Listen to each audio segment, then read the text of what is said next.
Bonjour à tous et bienvenue sur ma chaîne. Aujourd'hui, je vais vous apprendre à mémoriser un jeu en entier. Donc vous allez voir, la méthode est géniale.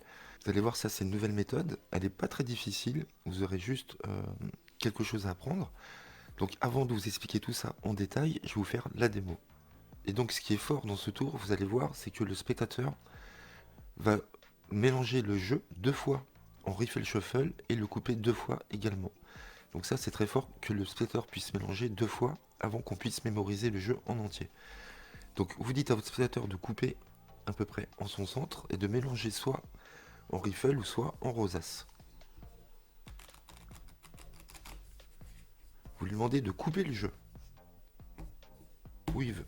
De couper à nouveau la moitié à peu près et de faire un mélange. Et de couper une nouvelle fois. Donc là c'est très fort puisque le jeu a été mélangé. Vous proposez à votre spectateur de mémoriser le jeu en entier. Donc vous allez mettre les cartes face visible pendant moins de 15 secondes. Donc vous faites un ruban et vous allez essayer de mémoriser toutes les cartes.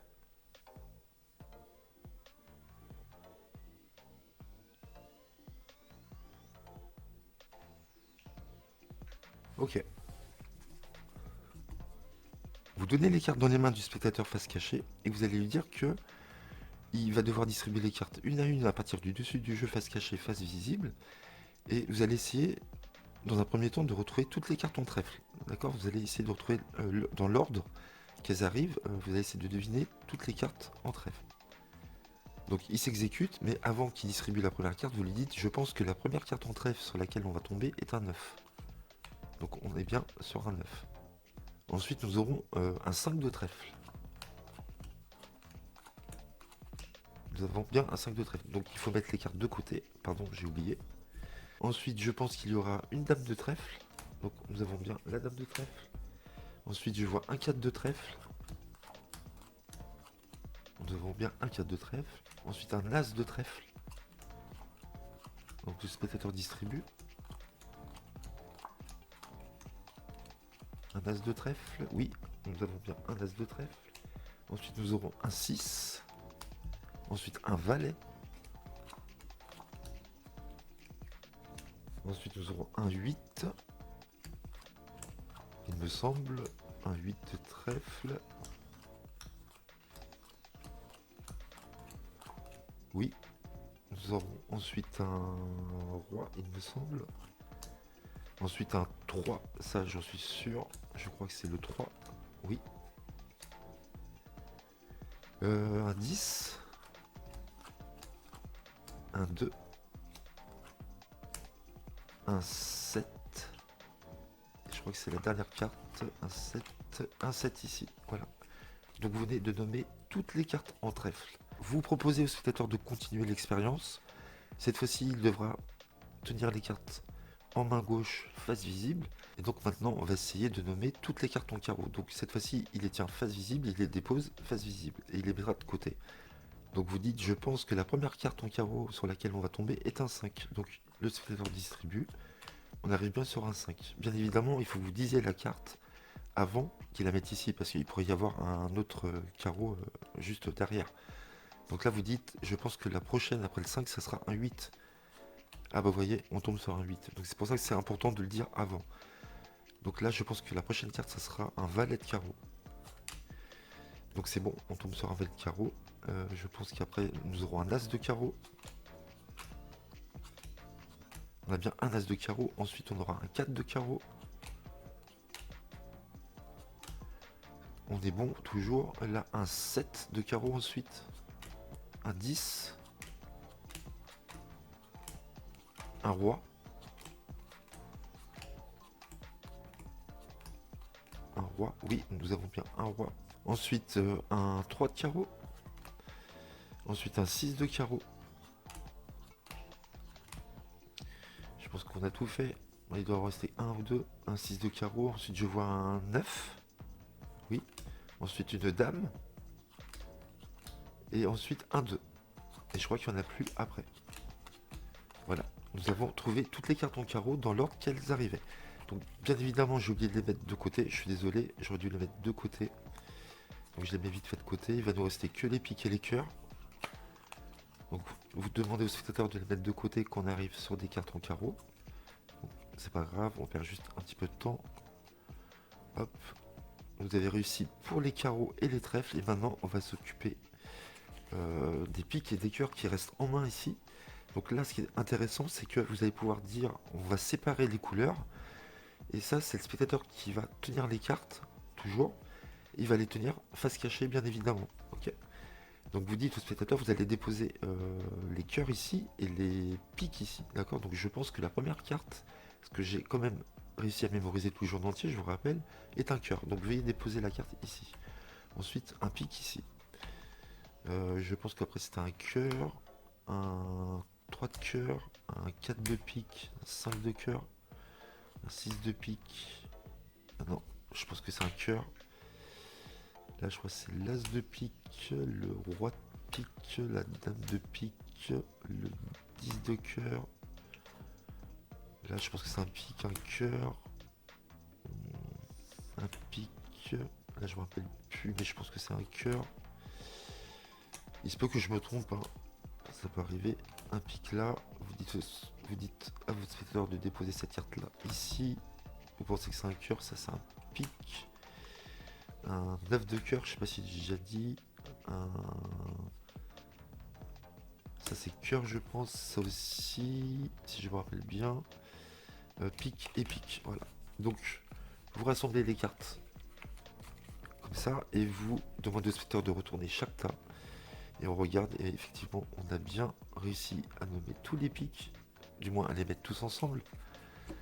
Et ici, nous avons bien tous les cœurs ensemble. Voilà, vous venez de mémoriser un jeu en entier en 15 secondes devant votre spectateur. Et je vous promets que l'effet, il est très fort. J'ai eu l'occasion de tester, ça marche super bien. Donc, comme je vous avais dit, je vous avais déjà proposé pas mal de tours de techniques pour mémoriser un jeu en entier. Je pense que celle-là est parmi la meilleure. C'est une de mes préférées. C'est une version que je ferai assez régulièrement. Et je peux vous promettre que votre spectateur, il va devenir fou. Il va pas comprendre comment c'est possible. Voilà. Donc j'espère que ce tour vous a plu. Donc on va passer à l'explication dès maintenant. Donc ça va durer un tout petit peu de temps parce qu'il y a pas mal de choses à dire. Donc c'est parti pour l'explication. Si vous voulez bien rester avec moi, on se retrouve tout de suite. Donc on se retrouve pour l'explication comment mémoriser un jeu en entier. Donc ce qui est très fort dans ce tour, à mon avis, c'est que le spectateur mélange deux fois. Voilà, soit en rosace, soit en queue d'aronde, et coupe deux fois. Donc ça c'est très fort. Voilà, et donc vous allez réussir à nommer tout le jeu en entier. Donc vous avez vu, j'ai nommé par couleur. Donc vous aurez un petit montage à faire, et vous allez voir, malgré que le spectateur mélange deux fois en queue d'aronde, ben, ça va pas changer grand chose. Donc, premièrement, vous allez prendre un jeu de 52 cartes. On va commencer par les trèfles. Donc, vous aurez un arrangement de 13 cartes à apprendre par cœur. Voilà, donc vous pouvez prendre l'arrangement que vous voulez. Je ne sais pas si vous avez des arrangements préférés que vous connaissez par cœur. Donc vous avez peut-être le mnémonica si vous le connaissez. Par exemple, vous pouvez prendre un jeu en systébine qui est très facile, mais vous ne pourrez pas le faire à un magicien, sinon ça va être grillé. Donc si vous le faites à des gens qui ne connaissent pas la magie, vous pouvez prendre le systébine qui est très facile à mémoriser. Dans la démo, j'ai utilisé le 8 King Stack et le System Stack. Donc voilà, j'ai mixé deux arrangements distincts. Pourquoi? Je vais vous expliquer tout ça. Donc là, dans la démo, pour les trèfles, j'ai arrangé en 8 King Stack. Voilà, donc c'est un arrangement qui est très connu en magie, qui est le suivant. Vous allez prendre le 8, le roi, le 3, le 10, le 2, le 7, le 5, 9, dame, 4, as, 6 valets. Ça, c'est un arrangement que vous devez connaître par cœur. Voilà. Donc si vous connaissez déjà cet arrangement, ça vous posera pas de problème. Donc c'est un arrangement assez facile à retenir. Donc 8, roi, 3, 10, 2, 7, 5, 9, dame 4, as, 6 valets. D'accord? Vous pouvez prendre l'arrangement que vous voulez, mais moi j'ai pris celui-ci. Ensuite, vous allez prendre les piques et les cœurs. Donc les piques et les cœurs, vous pouvez les mélanger sans problème, il n'y a pas d'arrangement particulier. Mais vous les mettez ensemble. Ok, donc on mélange.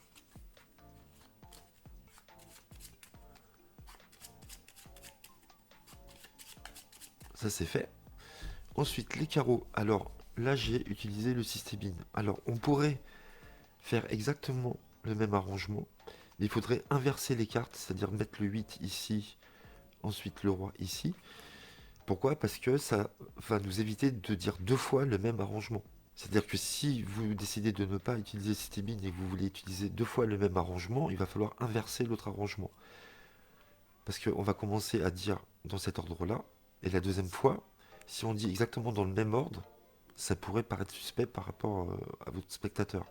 Donc on va inverser les cartes, c'est-à-dire que si vous gardez ce même arrangement, la première fois vous le direz dans cet ordre-là, et la seconde fois vous commencerez à partir du 8, du roi, du 3, du 10, vous allez inverser. Ok. Et donc moi j'ai pris un système pour la deuxième, pour cet arrangement-là, pour les cartes en carreau. Donc moi j'ai appris par cœur celui-là, et le système bah, je le connais par cœur parce qu'il suffit de rajouter 3, donc c'est très facile. Vous pouvez, si vous voulez, faire votre arrangement que avec du système deux fois, mais dans ces cas-là, attention, vous allez ranger comme ça la première fois, mais l'autre système, il faudra mettre l'as, vous allez inverser toutes les cartes, d'accord? Comme ceci. Pour éviter de dire, pour éviter que vous disiez deux fois le même ordre, le même arrangement dans le même ordre. Là, vous direz le même arrangement, mais dans un ordre différent à chaque fois, ok? Donc là, imaginons pour l'explication, j'ai le 8 King Stack ici, et le système stack ici, ok? Donc le système il faut l'inverser.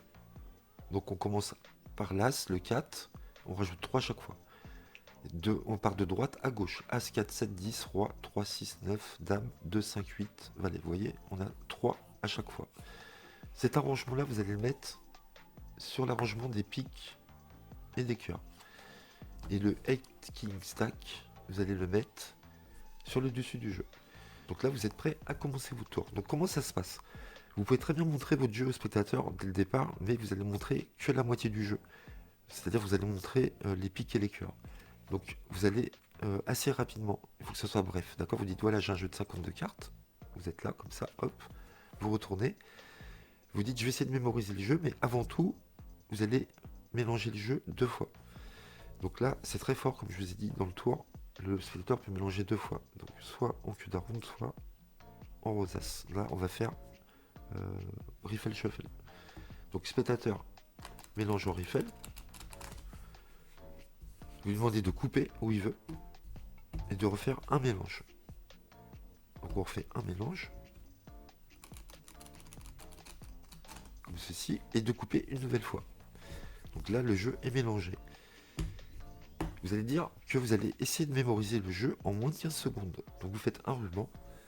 Et donc regardez ce qui se passe. Le fait qu'on ait mélangé deux fois en riffle, que le spectateur ait mélangé deux fois, l'ordre cyclique de nos deux arrangements n'ont pas bougé normalement, si le spectateur a bien fait les choses. Donc je commence avec le trèfle, ici, vous voyez, c'est le 8 King Stack, hein, c'est mon arrangement. J'ai un 2 ici, je regarde à gauche, j'ai un 2, normalement j'ai un 7 après ici, un 9, c'est bon. 5 dames, c'est bon. Un 4, un as, un 6 et un valet. Ensuite un 8, ensuite un roi, ensuite un 3, ensuite un 10, et ici c'est bon le 10 et après c'est le 2, on revient ici. Donc là c'est bon pour les trèfles. Maintenant on va regarder le système. Donc à droite, donc bien sûr vous ne vérifiez pas hein, ça quand vous faites votre tour, hein, c'est juste pour l'explication. Donc vous regardez la première carte en carreau à droite, donc vous rajoutez 3. Donc 3, 6, 9, après c'est la dame, c'est bon. Ensuite le 2, 5, 8, c'est bon, valet. Ensuite c'est l'as. Et ensuite c'est le 4, 7, 10 et le roi. Là on est bon. Vous avez vu, l'ordre n'a pas changé. Donc là c'est bon. Donc vous dites au spectateur, je vais mémoriser. Et ce que vous faites, vous regardez déjà la première carte en trèfle. D'accord, donc moi c'est mon 8 King Stack ici. Donc je regarde la première carte en trèfle. Donc je sais c'est un 2. Donc je mémorise le 2. Et je vais regarder ma carte en carreau de mon système, mais cette fois-ci à droite, la première. Donc je vois que c'est le 3 de carreau. Donc moi, le magicien, je mémorise le 2 de trèfle et le 3 de carreau. Ok? Vous dites, ok, c'est bon, vous prenez 15 secondes à peu près, ça suffit. Vous dites, c'est bon, j'ai mémorisé. Vous mémorisez bien la première carte en trèfle à gauche, qui arrive à gauche, et la première carte en carreau qui arrive à droite. Donc 2 trèfles, 3 de carreau. Donc vous dites c'est bon, j'ai réussi, je pense, à mémoriser le jeu en entier. Pour vous prouver que j'ai réussi, je pense. On va commencer, je vais essayer de nommer toutes les cartes en trèfle comme elles arrivent. Donc vous donnez le jeu au spectateur, il les tient face cachée, et vous lui dites de les distribuer face visible une à une, d'accord? Et donc, comme vous avez vu le 2 trèfle en premier, vous dites la première carte en trèfle que vous allez sortir est un 2. Et donc, effectivement, c'est un 2. Donc, elle aurait pu être ici ou ici, hein. Là, c'est le hasard, hein. Donc, ça tombe bien que vous disiez ça. Après, là, il va trouver ça facile puisque il va se dire bah, c'est la première, c'est facile de mémoriser la première. Et vous allez sortir les 13. Et là, vous sortez votre arrangement, la suite. Donc, moi, je sais qu'après le 2, c'est le 7. Et vous lui dites de les mettre de côté. Voilà. Donc on continue et il distribue jusqu'à temps qu'on arrive sur la prochaine carte en trèfle. Voilà, le 7. Ensuite, moi je sais que c'est le 9, après le 5. Donc on va aller un peu plus vite. 9. Vous dites 5, la prochaine, voilà. Ensuite, je crois que c'est la dame, le 4 et l'as. Dame. 4. As. Bon là, elles sont proches. Normalement, elles sont assez espacées, hein. C'est rare qu'elles soient comme ceci, hein. Ensuite, vous dites, je pense qu'il va y avoir le 6. Vous pouvez nommer plusieurs cartes à la suite, hein, c'est possible aussi. Donc le 6, le valet. Voilà. Ensuite, le 8.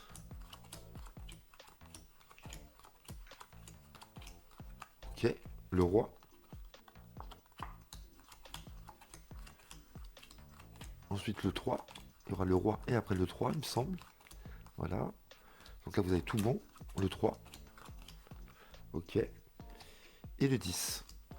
Et là, vous avez fini de dire toutes les cartes en trèfle. Et effectivement, on a bien, bon, on a dit toutes les cartes en trèfle comme elles arrivaient dans le bon ordre. Ça, on les met de côté. Et vous dites, on va continuer l'expérience. Cette fois-ci, je vais essayer de nommer toutes les cartes en carreau. Donc, il se peut qu'il y ait une carte en carreau ici, hein. Ça se peut, hein. Bon, c'est comme ça. Là, vous dites, bon, celle-là, on l'enlève, on la compte pas, donc on la met de côté. Et donc, la carte que vous aviez mémorisée juste auparavant, c'était le 3. Et donc, c'est très simple, vous allez dire, la prochaine carte, maintenant, vous allez les tenir face visible. Il les tient face visible, attention. Et vous allez dire, la prochaine carte qui va apparaître en carreau, ça sera le 3. C'est celle que vous avez mémorisée juste avant. Et vous n'avez plus qu'à rajouter 3 à chaque fois. Donc vous voyez là, on se sert de deux arrangements différents, tout simplement pour ne pas dire à chaque fois le même ordre. Voilà. Et comme je vous ai dit, si vous voulez garder le même arrangement, soit deux fois le système bin ou deux fois le 8 king stack, vous inversez à chaque fois. D'accord? Donc là, je dis au spectateur, la prochaine carte, ça va être le 3 de carreau.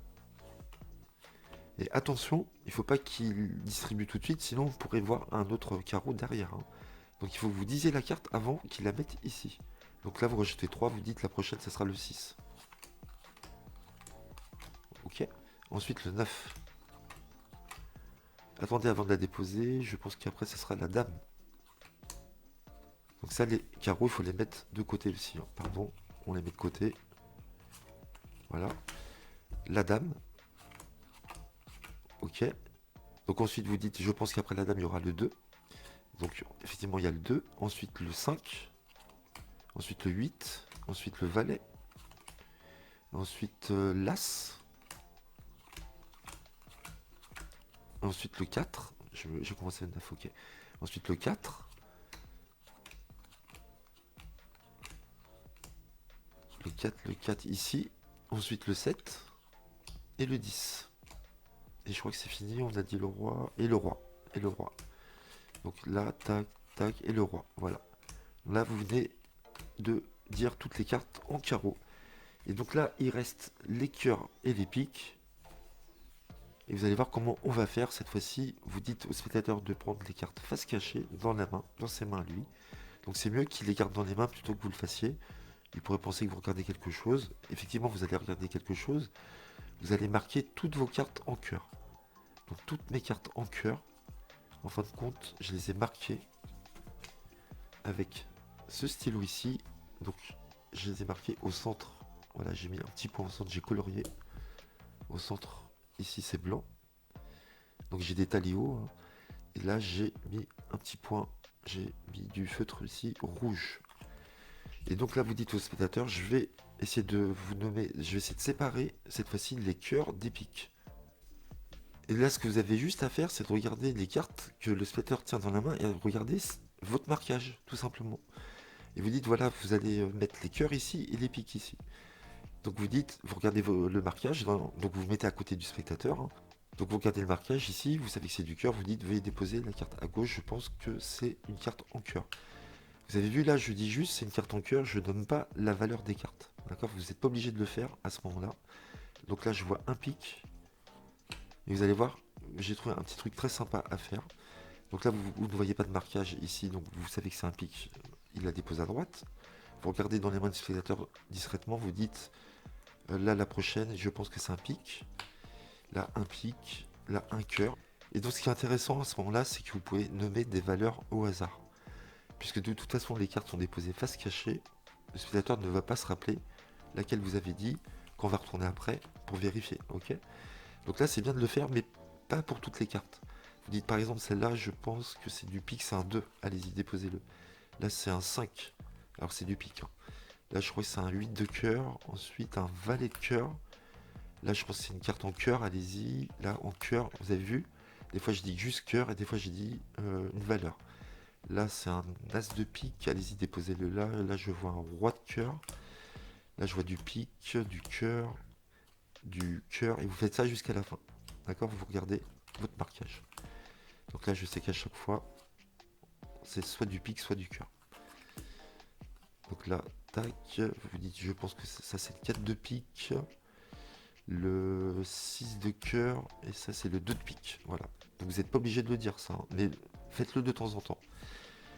Là, vous dites, voilà, je pense que j'ai mémorisé ici, j'ai réussi à mettre tous les cœurs ici, ensemble, et tous les piques ici, ensemble. Vous parlez. Comme ça, le spectateur oublie les valeurs que vous avez dit à peu près sur les cartes. Parce que un spectateur malin pourrait se rappeler quelle carte vous avez dit ici, et si on retourne et que c'est pas bon, il pourrait vous dire bah vous avez nommé la mauvaise carte. Mais c'est pas grave à la limite, encore une fois, même si vous vous trompez, vous avez réussi à mettre tous les pics ensemble et tous les cœurs ensemble. Donc je vous conseille de nommer les cartes de temps en temps. Et là, vous faites la révélation, vous dites on va voir, et là vous montrez que vous avez réussi à mettre tous les pics ensemble et tous les cœurs ensemble. Voilà. Donc c'est une très bonne méthode, franchement, c'est peut-être la meilleure que je connaisse. Il y en a peut-être des meilleures, j'en sais rien, mais celle-là me convient très bien, elle n'est pas difficile, il faut juste que vous appreniez 13 cartes par cœur. Donc voilà, n'hésitez pas à liker si vous avez aimé le tour, n'hésitez pas à commenter et à vous abonner, et on se retrouve très vite sur ma chaîne, à très bientôt, merci.